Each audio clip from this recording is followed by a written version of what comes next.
तो आप ये कह रहे हैं कि खुदा के होने के लिए एम्पेरिकल एविडेंस की जरूरत है। यस, ओके, अच्छा, खुदा के टेस्टेबल एविडेंस की जरूरत है, एम्पेरिकल टेस्टेबल एविडेंस की जरूरत है। चलिए टेस्टेबल का इजाफा कर लें। अच्छा, अब मुझे ये बताइए कि खुदा के होने यानी खुदा को हम देख सकें जब मानेंगे, खुदा को हम टेस्ट कर सके, मसलन ये है कि इसको टेस्ट कर रहे हैं, बजा बजा के देख रहे हैं कि हाँ ये है मेरे हाथ में कुछ, तब मानेंगे, यानी इस तरह का खुदा आपको चाहिए? मुझे चाहिए वाली बात नहीं है, मुझे एविडेंस चाहिए। एविडेंस क्या है? एविडेंस की बात कर रहा हूं। एग्नोस्टिक्स है, आप गोया ये क्लेम कर रहे हैं कि किसी भी वजूद का, किसी भी एग्जिस्टेंस का जो है वो उसी वक्त इकरार किया जाएगा जबकि वो टेस्टेबल हो, टेस्टेबल एग्जिस्टेंस है उसकी। यस, ठीक है, यानी गोया का वजूद वही है। ऑब्जर्वेशन की बुनियाद पर टेस्ट करेंगे, ऑब्जर्वेशन के बाद। टेस्ट का मतलब कि ये जो साइंटिफिक मेथोडोलॉजी है इनका, ठीक है, हाँ, इसकी बेस पे जो है आप चीजों को के वजूद को इफर्म करेंगे। अगर कोई चीज उस दायरे से बाहर हो तो गोया कि वो वजूद नहीं है आपके नजदीक, ऐसा ही है ना? हो भी सकती है और नहीं भी हो सकती। तो नहीं, अभी तो आपने कभी आप ये भी कहे कि खुदा के ताल्लुक से तो आप ये बात नहीं करें। सर, खुदा के बारे में तो आप ये कह रहे हैं कि ऐसा दलील चाहिए, ऐसा एविडेंस चाहिए जो टेस्टेबल हो और ऑब्जर्वेशन बेस्ड हो। हाँ, तो मान लेंगे ना उसको, जब टेस्टेबल होगा, टेस्ट कर लिया जाएगा तो मान लेंगे। नहीं, तो पहले इससे पहले एग्नोस्टिक्स है, इस पे जो है बात होगी कि क्या वजूद जो है वो सिर्फ इसी जो आप बता रहे हैं मेथड, उसी मेथड के अंदर आती है, या वजूद का इस बात इसके बाहर से भी हो सकता है? जी, मेरे कुछ सवालात हैं, अगर आप उनका आप पहले मुसलमान थे? जी, मैं एक्स मुस्लिम हूँ। आप एक्स मुस्लिम हैं, ठीक है। तो मेरा आपसे वही सवाल होगा भाई, हम एग्नोस्टिक से वही सवाल करें जो भी आपने सुना अभी, जो एग्नोस्टिक आए थे, कि एग्नोस्टिसिज्म के लिए जरूरी है ना कि आपने दोनों तरफ के दलाइल जान लिए हों। तो क्या आपने दोनों तरफ के दलाइल जान लिए? किन दोनों तरफ के? यानी एग्नोस्टिसिज्म में आपको क्या शक है? खुदा के वजूद मौजूद होने न होने में शक है ना? एग्नोस्टिसिज्म में कोई शक नहीं है, इस्लाम में शक है मुझे, तो इसलिए। तो फिर आप एग्नोस्टिक न हुए ना, फिर आप एथिस्ट हो गए। नहीं, चले सही है। आप असल में एग्नोस्टिसिज्म की दो बड़ी डेफिनेशंस होती हैं, काफी सारी टाइप्स होती हैं। चलिए आप हमें समझा दें, समझे हम मान लीजिए हमें नहीं पता, आप बताइए क्या है एग्नोस्टिज्म। जो होता है उसका मतलब ये होता है, एक वीक एग्नोस्टिज्म होती है जो कि ये व्यू पॉइंट असर्ट करता है कि जो आइडियोलॉजिकल थियोलॉजिकल जो मैटर्स है उनके बारे में जो सच्चाई है वो हमें नहीं पता, ठीक है, लेकिन हो सकता है कि एक दिन हमें पता चल जाए, तो इसको वीक एग्नोस्टिज्म कहते हैं। और स्ट्रॉन्ग एग्नोस्टिज्म इसको कहते हैं कि हमें किसी दिन पता भी नहीं चल सकता कि सच्चाई है क्या, यानी डाइटी यानी गॉड, खुदा, उसके बारे में हमें किसी दिन पता नहीं चल सकता। तो एग्नोस्टिज्म इटसेल्फ एक फिलोसॉफिकल पोजीशन है। तो आप वीक हैं कि स्ट्रांग हैं? मैं वीक एग्नोस्टिक हूँ। अच्छा, वीक एग्नोस्टिक। तो इसका मतलब ये है कि सच्चाई आपको पता चल सकती है लेकिन अभी तक पता नहीं चली। अभी नहीं पता चली। अच्छा, सच्चाई अभी तक पता नहीं चली, उसकी वजह ये हो सकती है कि आपने मसलन खुदा के मौजूद होने के दलाइल को देखा, कंघाला, और आपको उसके मुकाबले में दलाइल नजर आए जो ज्यादा स्ट्रांग थे। फिर आपने खुदा के न होने के दलाइल को कंघाला, तो जो खुदा के होने के दलाइल थे वो कॉन्ट्रडिक्टरी नजर आए, तो आपको लगा कि यार एट दिस स्टेज मैं सच्चाई तक नहीं पहुंच पाऊंगा। ऐसे ही कुछ है। देखिए, मैं मुसलमान हूं तो मैं इस्लामिक गॉड की बात करूंगा, यानी अल्लाह की बात करूंगा। मैं उसी की बात कर रहा हूं। आपने दलाइल दोनों तरफ के देख लिए जो एक दूसरे को डिफाई कर रहे हैं। मैंने इस्लाम के दलाइल देखे और उनको देखा और उसके बाद अपनी पोजीशन को तो खुदा के न होने के कोई दलाइल आपने नहीं देखे? खुदा के होने के दलाइल या खुदा के ना होने के दलाइल? हाँ। एग्नोस्टिक पोजीशन क्या है कि खुदा हो भी सकता है। आप जब भी बनेंगे ना, एक बात सुनिए, जब आप ये कह रहे हैं कि मैं सच्चाई तक नहीं पहुंच पाया अभी तक, सच्चाई तक पहुंचने के लिए रास्ते में कोई ब्लॉक है, राइट? वो जो ब्लॉकेज है वो क्या है? वो ये है कि दोनों तरफ के दलील एक दूसरे को कॉन्ट्रडिक्ट कर रही हैं। इसको देखें तो सामने वो खड़ा, उसको देखें तो सामने ये खड़ा, ये कॉन्ट्रडिक्शन है। तो अब आप तो अब मुझे आपसे सिर्फ ये पूछना है कि खुदा के होने के दलाइल तो बहुत सारे आपने पढ़ लिए होंगे, न होने के दलाइल भी पढ़े कि नहीं पढ़े? ना होने के खिलाफ जो दलाइल है वो पढ़े हैं, हाँ जी पढ़े हैं बिल्कुल। और एक चीज होती है फिलोसफी में जिसे कहते हैं ओक्कम रेजर होता है जी, ओक्कम रेजर होता है। मैं सिर्फ समझना चाह रहा हूं, ना होने के दलाइल आपने पढ़े या नहीं पढ़े? मैंने पढ़े हैं, ना होने के दलाइल होने के दलाइल भी पढ़े हैं। ठीक भाई, ये पिछली देर से मैं ये पूछ रहा हूं, आप अगर इसका जवाब दे टाइम बच जाता जी। तो तो अब आप जो बात कर रहे हैं ना, मैं आपको ये समझा रहा हूँ, फिलोसॉफिकल पोजीशन होती है, फिलोसॉफिकल टर्मिनोलॉजी है जिसे हम कहते हैं हुक्म रेजर। हुक्म रेजर का मतलब होता है कि आप वो जो के मतलब वो एक्सेप्ट करते हैं जो कि सिंपलिस्टिक एक्सप्लेनेशन किसी चीज की है। बहुत सारी एक्सप्लेनेशन मौजूद हो तो उसमें जो सिंपलिस्टिक एक्सप्लेनेशन होगी वो आप उठाएंगे। अब मिसाल के तौर पे अगर मैं इस्लाम छोड़ता हूँ, इस्लाम के खुदा को मैं अपनी लॉजिक की वजह से मैं छोड़ देता हूँ, इसका मतलब ये नहीं है कि मैं जाके हिंदुइज्म भी जाके पढ़ूं और उसके बाद मैं जाके बाकी रिलीजन भी पढ़ूं तब जाके मैं कहूँ कि नहीं खुदा का वजूद नहीं है, क्योंकि एक हिंदू आके उठ के कहेगा कि यार आपने हमारे बारे में तो पढ़ा ही नहीं है। नहीं, यू सिंपली जस्ट अप्लाई हुक्म रेजर ऑन दैट कि यार मुझे ये वाला सही नहीं लग रहा, इन सारे एविडेंस से मुझे लग रहा है कि खुदा नहीं है, तो इसकी वजह से मैं एक सिंपलिस्टिक एक्सप्लेनेशन लेता हूँ कि खुदा है ही नहीं। जब नहीं, दिस इज एग्नोस्टिक पोजीशन है कि अगर खुदा है, वीक एग्नोस्टिज्म ये है कि अगर वो खुदा है तो शायद किसी दिन हमें पता चल जाए, कोई सबूत आ जाए तो हम मान लेंगे, अभी नहीं है तो हम नहीं मान भाई अगर अभी नहीं है तो कोई भी खुदा नहीं है ना, अभी कोई एविडेंस नहीं है उसके होने का, अभी उसके किसी भी खुदा के होने का एविडेंस नहीं है, चाहे वो किसी भी मजहब की इंटरप्रिटेशन हो, राइट? हाँ, नहीं है बिल्कुल नहीं है। तो इसका मतलब ये है कि हम एक ऐसे खुदा के ऊपर बात करेंगे कि जो तमाम मजाहिब की इंटरप्रिटेशन के मुताबिक हो, कम से कम जो कॉमन इंटरप्रिटेशंस हैं, डिटेल में जाए बगैर। हम ऐसे खुदा पर बात कर सकते हैं कि नहीं कर सकते? कर सकते हैं। अच्छा, और ऐसे खुदा के न होने पर आपके पास, आपने दलीलें पढ़ी हैं, तो क्या वो दलील है? कोई एक दो दे जरा। अच्छा, मैं आपको ऐसे खुदा के होने की दलील, ना होने की कोई दलील दें कि जो जिस पर आम मजाहिब मुत्तफिक हो, जिस इंटरप्रिटेशन पर सारे मजाहिब मुत्तफिक हो। मैंने आम मजाहिब कहा, सारे नहीं कहा। जैसे मसलन क्रिश्चियनिटी, जुडाइज्म, इस्लाम, ये कम से कम इस बात पर जबानी ही तौर से सही, क्रिश्चियनिटी के हवाले से बात कर रहा हूँ, मुत्तफिक है भाई खुदा एक है, ऑल पावरफुल है, ऑल माइटी है, ऑल मर्सीफुल है, ऑल वाइज है, ऑल नोइंग है, वगैरह वगैरह। Talking about Abrahamic God. मैंने आम मजाहिब बोला ना, आम मजाहिब बोला, तो ठीक है। अब इस पर जो है, इसके न होने पर आपके पास अगर कोई दलील हो तो वो दीजिए। हाँ, मेरे पास इसकी दलील ये है कि इसमें एम्पिरिकल एविडेंस जो है वो नहीं है, ठीक है। इसका आर्गुमेंट ये है कि आप किसी एक इंसान के पर्सनल एक्सपीरियंस की बेस पे, उसको जो पर्सनल एक्सपीरियंस हुआ है उसने आके आपको बात बताई और आपने उसकी बात मान ली और उस खुदा को मान लिया आपने, क्योंकि उसने आके कहा कि मुझे खुदा ने मेरे पे वही नाजिल की है और ये बातें उसने की है और आपने मान लिया। उससे आपने कोई सबूत नहीं मांगा कि क्या है क्या नहीं, उसका कोई प्रूफ नहीं है आपके पास। ठीक, तो आप ये कह रहे हैं कि खुदा के होने के लिए एम्पिरिकल एविडेंस की जरूरत है।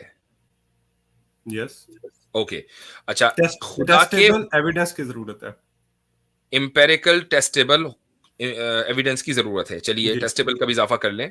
अच्छा, अब मुझे ये बताइए कि खुदा के होने यानी खुदा को हम देख सकें जब मानेंगे, खुदा को हम टेस्ट कर सकें, मसलन ये है कब इसको टेस्ट कर रहे हैं, बजा बजा के देख रहे हैं कि हाँ ये है मेरे हाथ में कुछ, तब मानेंगे, यानी इस तरह का खुदा आपको चाहिए? मुझे चाहिए वाली बात नहीं है, मुझे एविडेंस चाहिए। एविडेंस क्या है? भाई एविडेंस की बात कर रहा हूं। एग्नोस्टिक साहब, आप गोया ये क्लेम कर रहे हैं कि किसी भी वजूद का, किसी भी एग्जिस्टेंस का जो है वो उसी वक्त इकरार किया जाएगा जबकि वो टेस्टेबल हो, टेस्टेबल एग्जिस्टेंस हो उसकी। यस, ठीक है, यानी गोया के वजूद वही है, ऑब्जर्वेशन की बुनियाद पर टेस्ट करेंगे, ऑब्जर्वेशन के बाद। हाँ, टेस्ट का मतलब कि ये जो साइंटिफिक मेथोडोलॉजी है इनका, ठीक है, इसकी बेस पे जो है आप चीजों को के वजूद को इफर्म करेंगे। अगर कोई चीज उस दायरे से बाहर हो तो गोया कि वो वजूद नहीं है आपके नजदीक, ऐसा ही है ना? हो भी सकती है और नहीं भी हो सकती। तो नहीं, अभी तो आपने कहा, फिर आप ये भी कहें कि खुदा के ताल्लुक से तो आप ये बात नहीं कह रहे हैं। खुदा के बारे में तो आप ये कह रहे हैं कि ऐसा दलील चाहिए, ऐसा एविडेंस चाहिए जो टेस्टेबल हो और ऑब्जर्वेशन बेस्ड हो। हाँ, तो मान लेंगे ना उसको, जब टेस्टेबल होगा, टेस्ट कर लिया जाएगा तो मान लेंगे। नहीं तो इससे पहले एग्नोस्टिक साहब इस पे जो है बात होगी कि क्या वजूद जो है वो सिर्फ इसी जो आप बता रहे हैं मेथड, उसी मेथड के अंदर आती है, या वजूद का इस बात इसके बाहर से भी हो सकता है? या तो आप कहें कि नहीं इसके बाहर से भी हो सकता है, तो फिर हम कोई भी फिर दलील ला के दे सकते हैं, फिर आपका ये लिमिट करना कि नहीं ये दलील इसके अंदर की होनी चाहिए, फिर ये दुरुस्त नहीं है। या फिर आप कहें कि नहीं कोई भी जो वजूद होगा वो इसी दलील से साबित होगा, दोनों में से कोई एक बात माने आप। मैंने ये तो नहीं कहा, मैंने कहा कि टेस्टेबल हो, किसी भी तरह टेस्टेबल हो सकता है, जरूरी थोड़ी है कि वो साइंटिफिक आपने ऑब्जर्वेशन की कैद लगाई, पहले ऑब्जर्वेशन फिर टेस्टेबल आपने कहा था। मैंने ऑब्जर्वेशन की कैप नहीं लगाई, मौलवी साहब ने ऑब्जर्वेशन की बात की है, लेकिन भाई आपने खुद ही कहा एम्पेरिसिज्म।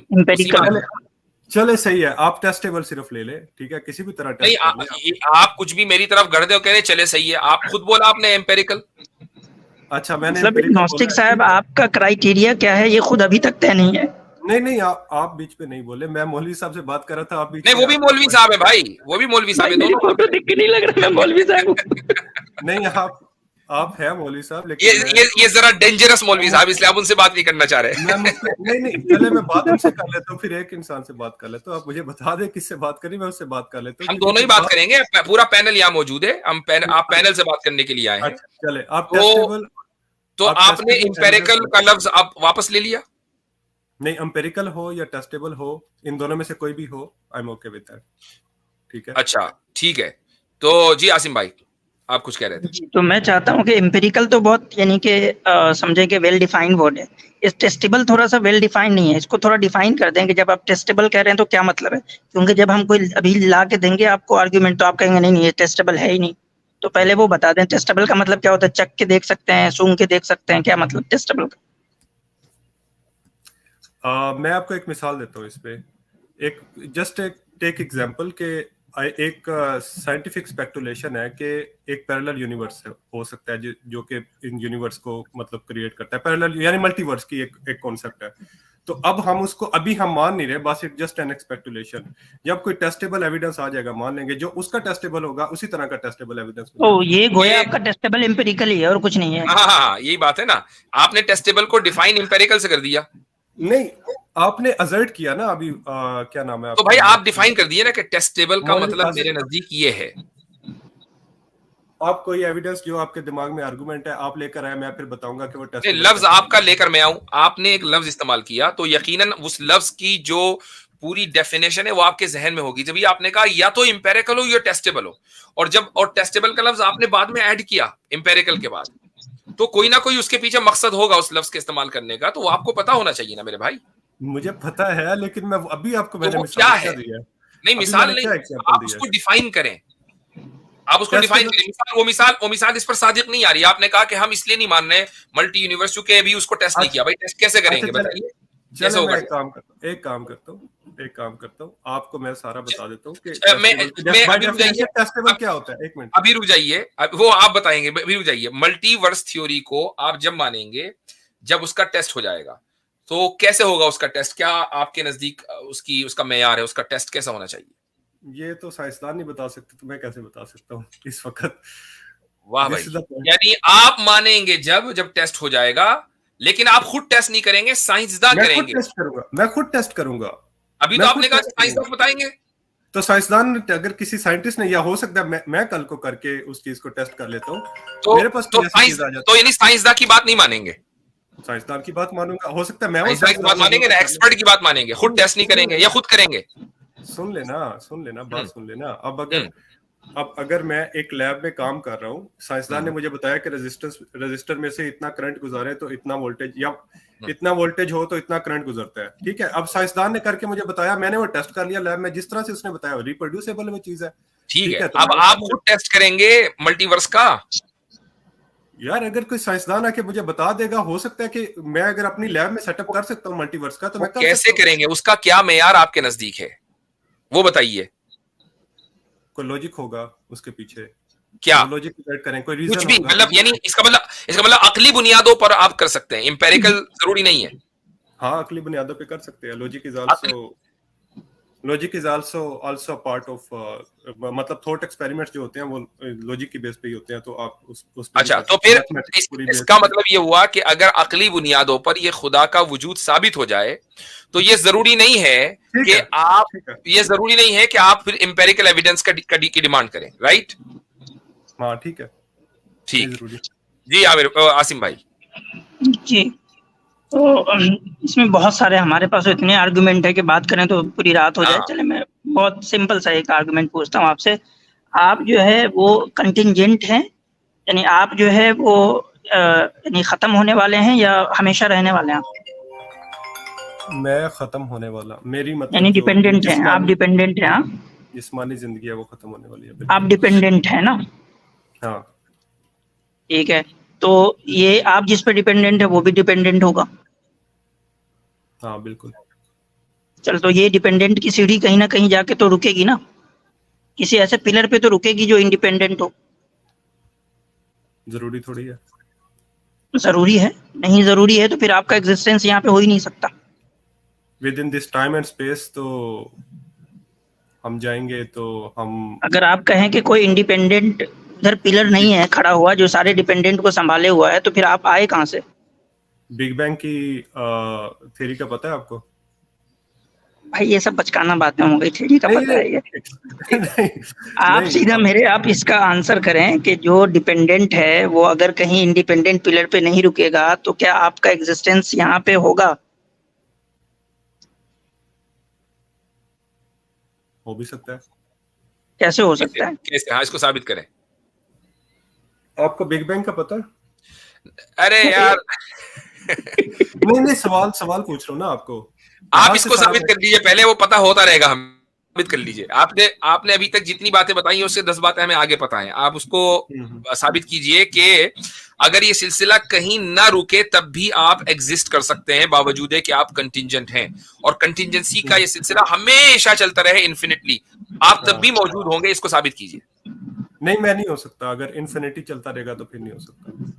तो यार ये बात आप पहले मतलब कहीं ना कहीं जो है कोई इंडिपेंडेंट पिलर है। वो पॉइंट सही मतलब समझ नहीं आ रही थी ना उनकी, तो सही नहीं हो सकता, बिल्कुल नहीं हो सकता। तो आप यानी कि डू यू एग्री कि कोई ना कोई इंडिपेंडेंट पिलर है जो ये सारे, जिस पे ये सारे डिपेंडेंट जो है वो जो इवेंट्स है वो उस पर टिके हुए हैं? हाँ बिल्कुल, ठीक है। कोई इंडिपेंडेंट पिलर है। तो फिर एक इंडिपेंडेंट पिलर साबित हो रहा है, दैट इज गॉड। हाँ, वो मेरी नजर में बिग बैंग है, आपकी नजर में गॉड है, ठीक है। नहीं, आपकी नजर में बिग बैंग तो खुद भाई एक इवेंट है। इवेंट है ना, इवेंट गॉड है। बिग बैंग के बाद बिग बैंग तो खुद डिपेंडेंट एक इवेंट है भाई। बिग बैंग के बाद ही टाइम, आप कैसे साबित करते हैं कि वो डिपेंडेंट इवेंट है? क्या आपको पता है? क्योंकि भाई वो एक इवेंट है, एक टाइम फ्रेम में वो एक इवेंट है, तो इसका मतलब ये है कि वो कंटिंजेंट है। अगर वो कंटिंजेंट नहीं होता तो वो उसी स्टेटस में रहता। वो अगर कंटिंजेंट नहीं रहता तो वो उसी स्टेटस में रहता। अगर बिग बैंग कंटिंजेंट नहीं होता तो आप जो है वो उस इवेंट्स के पार्ट कैसे बनते? आप बन ही नहीं पाते। सर, आपकी बात को मैं स्टीलमैन कर रहा हूँ। आप ये कह रहे हैं कि जो बिग बैंग है वो भी किसी टाइम और स्पेस में हुआ है, आप ये कह रहे हैं, क्योंकि आपकी बात अभी आपने ये बात की है। नहीं, वो कंटिंजेंट है। बिग बैंग भी जो है वो एक, बात ये हो रही है कि बिग बैंग जो है वो खुद कंटिंजेंट है। अगर वो कंटिंजेंट ना होता या डिपेंडेंट ना होता, इंडिपेंडेंट होता, तो वो कभी चेंज ना होता, उसके अंदर कोई मजीद इजाफा, कमी बेशी कुछ ना होती, वो अपनी जगह रहता। हाँ, लेकिन आप मुझे ये बात बताएं कि ये किसी चीज का आपने ये आपने खुद ही डिफाइन किया ना, आपने कहा कि मैं खत्म होने वाला हूं। अच्छा जी, खत्म होने का क्या मतलब है जी? मैं कंटिंजेंट हूं इसलिए मैं खत्म होने वाला हूं। तो बिग बैंग भी होकर खत्म हो गया, राइट? तो इसका मतलब बिग बैंग भी कंटिंजेंट हुआ, इंडिपेंडेंट तो न हुआ। तो बिग बैंग को आप इंडिपेंडेंट कैसे मान रहे हैं? अच्छा, चले मैं इस बात को भी मान लेता हूं कि आप कह रहे हैं बिग बैंग डिपेंडेंट है या इंडिपेंडेंट है। पोजीशन क्लैरिफाई कर दो मुझे। भाई डिपेंडेंट है ना, वो कंटिंजेंट है। जो बिग बैंग को अगर मान भी लें आप, आपकी बात मान ली, बिग बैंग डिपेंडेंट है, ठीक है। आप ये कह रहे हैं कि बिग बैंग जो है वो डिपेंडेंट इवेंट है, किसी और फोर्स ने बिग बैंग किया, और उसको आप कह रहे हैं कि ये वो फोर्स जो है वो खुदा की फोर्स नहीं, इसके लिए कॉज का आप लफ्ज इस्तेमाल करें तो ज्यादा बेटर होगा, फोर्स से ज्यादा। कॉज का लफ्ज आप, किसी कॉज ने बिग बैंग कॉज किया, ठीक है, वो खुदा की जात है। इससे आपका खुदा कैसे साबित होता है? वो रिलीजियस गॉड जो अल्लाह है। अभी तो हमारा सिर्फ एक वजूद साबित हो गया ना, मतलब एक इंडिपेंडेंट वजूद साबित हो गया। अभी तो एक क्वालिटी उसकी साबित हुई है।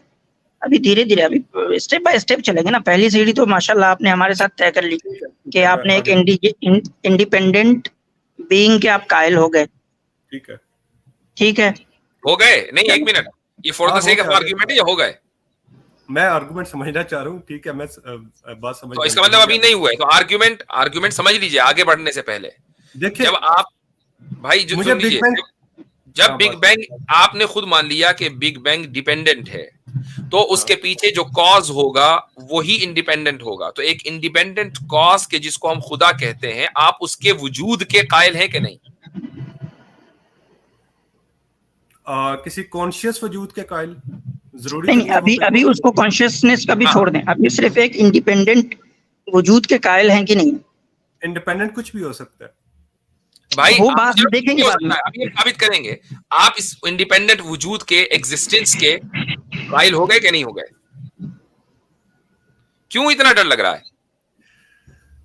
मैं मान गया हूं आपकी बात, ठीक है, कायल हो गया, मैं आगे बढ़े आप। नहीं, for the sake of argument नहीं, आगे तभी बढ़ेंगे। हाँ, आपको अगर कोई शक है या एतराज है तो एतराज कीजिए।